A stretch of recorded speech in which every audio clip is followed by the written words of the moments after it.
आज के इस वीडियो में हम लोग 12वीं कक्षा के राजनीति शास्त्र विषय के चैप्टर नंबर 10 खंड अ के चैप्टर नंबर 10 के महत्वपूर्ण लघु-उत्तरीय और दीर्घ-उत्तरीय प्रश्नों पर परिचर्चा करेंगे। जैसा कि आप सबको पता है कि इससे पहले हम लोगों ने राजनीति शास्त्र खंड अ के 1 से लेकर 9 तक के चैप्टर पर परिचर्चा कर दिया है। उसके सारे लघु-उत्तरीय और दीर्घ-उत्तरीय प्रश्नों को हमने सॉल्व किया है, आपको बताया है। खंड अ का ये लास्ट चैप्टर है। इसके बाद हम लोग किसी दूसरे विषय को उठाएंगे और पुनः बाद में खंड ब में प्रवेश करेंगे। तो राजनीति शास्त्र खंड अ का लास्ट चैप्टर है 10, जिसका नाम है वर्तमान समय में मुद्दे और चुनौतियां। टॉपिक का नाम है वर्तमान समय में मुद्दे और चुनौतियां। पहला प्रश्न है, वैश्वीकरण अथवा भूमंडलीकरण से आप क्या समझते हैं? वैश्वीकरण क्या है या भूमंडलीकरण क्या है? आपका उत्तर होगा भूमंडलीकरण एक प्रक्रिया है। भूमंडलीकरण या वैश्वीकरण एक प्रक्रिया है जिसमें देशों के बीच दूरियां मिट रही है, मतलब कम हो रही है, समाप्त हो रही है। राज्यों के बीच निकट संबंध स्थापित हो रहे हैं। सूचना प्रौद्योगिकी के विकास के कारण दूर देशों में संपर्क हो रहे हैं। पूंजी का मुक्त गति से प्रवाह हो रहा है। बहुराष्ट्रीय कंपनियां सुदूर देशों में अपना जाल फैला रही है। लोगों के विचार बदलने से संस्कृतियां भी बदल रही है। इसी प्रक्रिया को, इसी घटना को हम वैश्वीकरण अथवा भूमंडलीकरण के नाम से जानते हैं। और आपको बता दें कि भारत में वैश्वीकरण की प्रक्रिया 1991 ईस्वी में प्रारंभ हुई। भारत ने वैश्वीकरण की प्रक्रिया को 1991 ईस्वी में अपनाया। तो दूसरा प्रश्न आता है, भारत ने 1991 ईस्वी में नई आर्थिक नीति को क्यों अपनाया? भारत की नई आर्थिक नीति, जिसको एलपीजी पॉलिसी भी कहते हैं, तो भारत ने 1991 ईस्वी में नई आर्थिक नीति मतलब एलपीजी पॉलिसी, मतलब उदारीकरण, निजीकरण और वैश्वीकरण को क्यों अपनाया? तो 1980 के दशक में भारत की अर्थव्यवस्था 1980 के दशक में भारत की अर्थव्यवस्था दिवालियेपन के कगार पर पहुंच गई थी। अतः भारत सरकार अर्थव्यवस्था को दिवालियेपन से बाहर निकालने के लिए, अपने अर्थव्यवस्था के तीव्र आर्थिक विकास के लिए 1991 ईस्वी में नई आर्थिक नीति को अपनाया। फिर अगला प्रश्न है, आज का तीसरा प्रश्न, निजीकरण से आप क्या समझते हैं? निजीकरण क्या है अथवा निजीकरण से आप क्या समझते हैं? आपका उत्तर होगा घाटे में चल रही सरकारी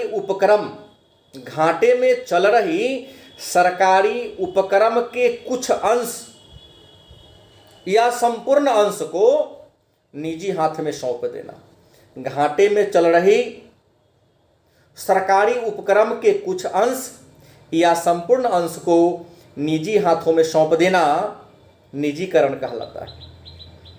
और निजीकरण का उद्देश्य होता है अर्थव्यवस्था में सुधार लाना, सार्वजनिक क्षेत्र में निजी स्वामित्व और प्रबंधन को लागू करना, सरकारी हस्तक्षेप को कम करना, लाइसेंस राज को समाप्त करना।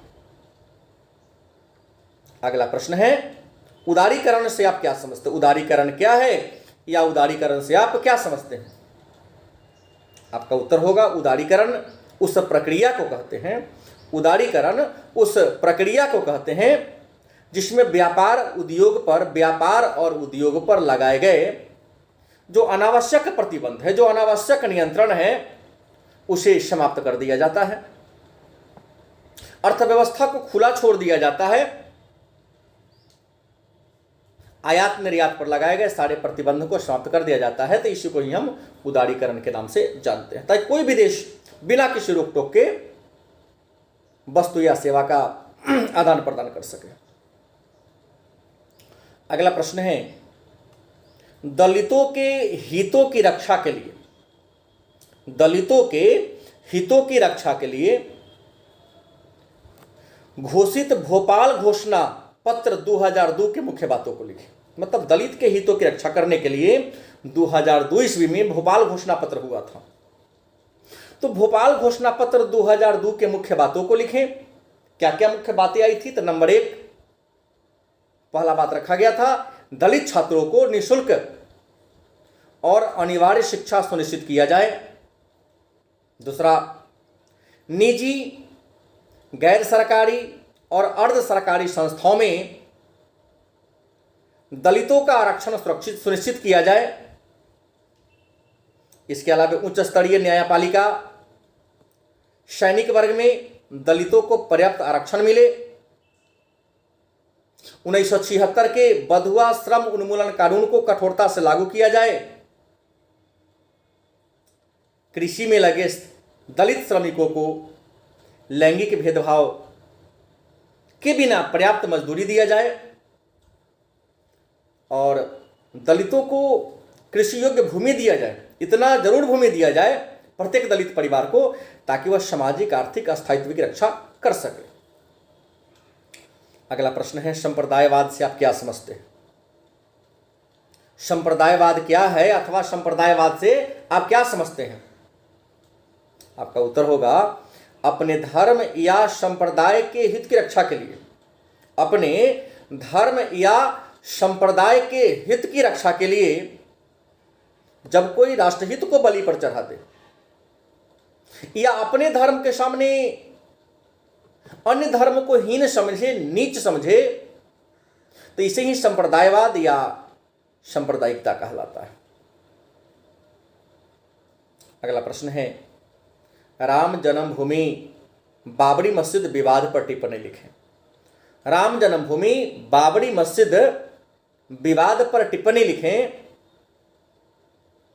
तो आपका उत्तर होगा, राम जन्मभूमि बाबरी मस्जिद विवाद, जिसका संबंध उत्तर प्रदेश के अयोध्या में स्थित एक विवादित ढांचा से है,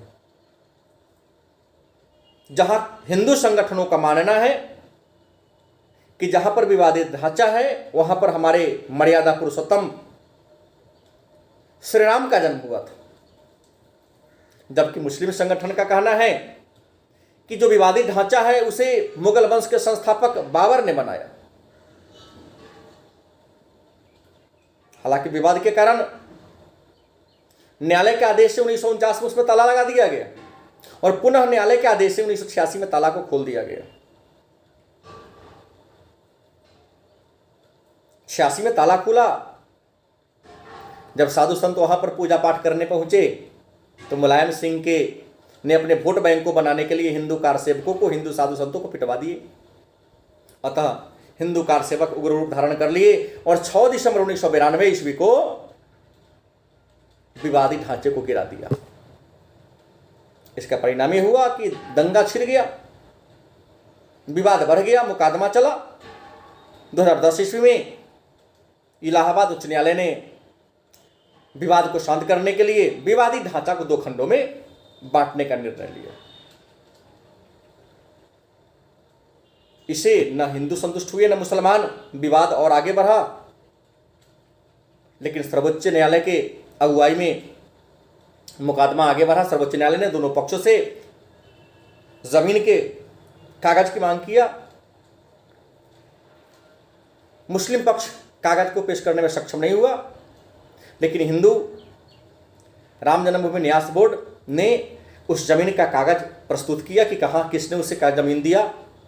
तो माननीय सर्वोच्च न्यायालय के देखरेख में जो विवादित ढांचा है वो राम जन्मभूमि न्यास बोर्ड को दे दिया गया 2020 में। और मुस्लिम को संतुष्ट करने के लिए अयोध्या में ही राम जन्मभूमि से अलग जमीन दिया गया ताकि वह वहां अपना मस्जिद बना ले और विवाद को शांत किया। अगला, सुशासन क्या है? सुशासन से आप क्या समझते हैं? तो सुशासन जिसका अर्थ होता है, जिसका मतलब होता है सुंदर शासन, सुशासन जिसका अर्थ होता है, जिसका मतलब होता है सुंदर शासन, अर्थात वैसा शासन जिसमें आम जनता प्रशासन तक बिना किसी बाधा के, बिना किसी औपचारिकता के पहुँचे। प्रशासन जनता के कल्याण के लिए ध्यान दे, प्रशासन भ्रष्टाचार मुक्त हो, प्रशासन पारदर्शी हो, प्रशासन जनता के कल्याण के लिए उत्तरदायी हो। तो इसे ही हम सुशासन के नाम से जानते हैं। सुशासन की विशेषता है, इसमें जनता की अधिकाधिक भागीदारी होती है, सरकार पारदर्शी होता है और यह लोकतंत्र के सिद्धांतों का समर्थन करता है, और प्रशासन समाज के विकास के लिए तत्पर होता है। अगला प्रश्न है, भूमंडलीकरण एक बहुआयामी अवधारणा है, स्पष्ट करें। भूमंडलीकरण एक बहुआयामी अवधारणा है, स्पष्ट करें। और भूमंडलीकरण का भारत पर क्या प्रभाव पड़ा है? तो भूमंडलीकरण एक बहुआयामी अवधारणा है, मतलब भूमंडलीकरण की परिभाषा को यहां लिखना है। भूमंडलीकरण एक बहुआयामी अवधारणा है क्योंकि इसके माध्यम से संपूर्ण विश्व को एकीकृत किया जाता है। मतलब कोई अर्थव्यवस्था अपनी अर्थव्यवस्था को संपूर्ण विश्व की अर्थव्यवस्था के साथ जोड़ता है। वस्तुओं की आवाजाही पर, तकनीक की आवाजाही पर, पूंजी की आवाजाही पर किसी प्रकार का कोई रोक नहीं होता है। और भारत ने भूमंडलीकरण की प्रक्रिया को 1991 ईस्वी में अपनाया। भूमंडलीकरण का उद्देश्य है मौद्रिक घाटा को कम करना, विदेशी वस्तु के आयात निर्यात पर लगाए गए प्रतिबंध को हटाना,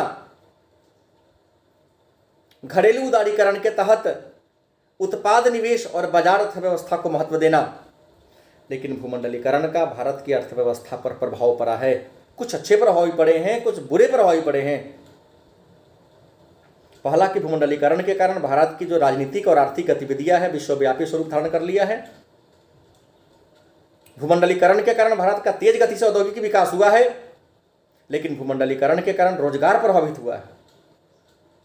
जहां पहले इंसान काम करता था, मानव श्रम काम करता था, आज वहां मशीन काम कर रहा है, इससे बेरोजगारी बढ़ी है।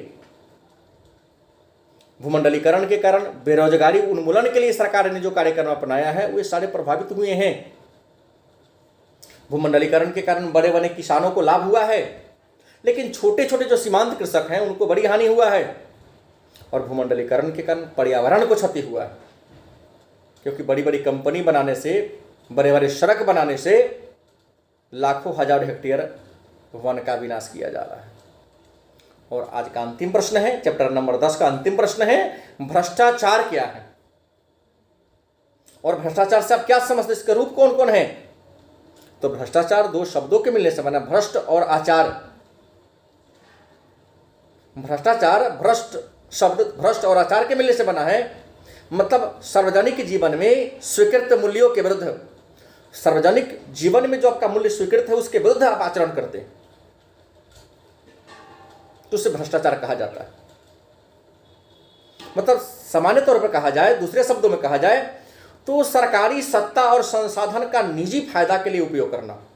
मतलब आपके हाथ में ताकत हो, आपके हाथ में पावर हो, उसका प्रयोग आप सामान्य जनता के हित के लिए नहीं, सामान्य जनता के कल्याण के लिए नहीं, अपने हित के लिए करते हैं। मतलब सरकारी सत्ता का, सरकारी संसाधन का, सरकारी पावर का प्रयोग जब कोई व्यक्ति अपने निजी हित के लिए करता, अपने निजी स्वार्थ के लिए करता है, तो इसे भ्रष्टाचार कहें। इससे कई रूप हैं, राजनीतिक भ्रष्टाचार, पुलिस द्वारा भ्रष्टाचार, न्यायपालिका में भ्रष्टाचार, शिक्षा प्रणाली में भ्रष्टाचार, श्रमिक संघों में भ्रष्टाचार, धर्म और दर्शन में भ्रष्टाचार। इसके अलावा घूस लेना, चुनाव में धांधली करना, जबरन चंदा वसूली करना, हफ्ता वसूली करना, शख्स के बदले पक्षपात करना, भाई भतीजावाद और यहाँ तक कि कालाबाजारी, मतलब निर्धारित मूल्य से अधिक मूल्य पर वस्तु को बेचना, यह भी भ्रष्टाचार के ही रूप है।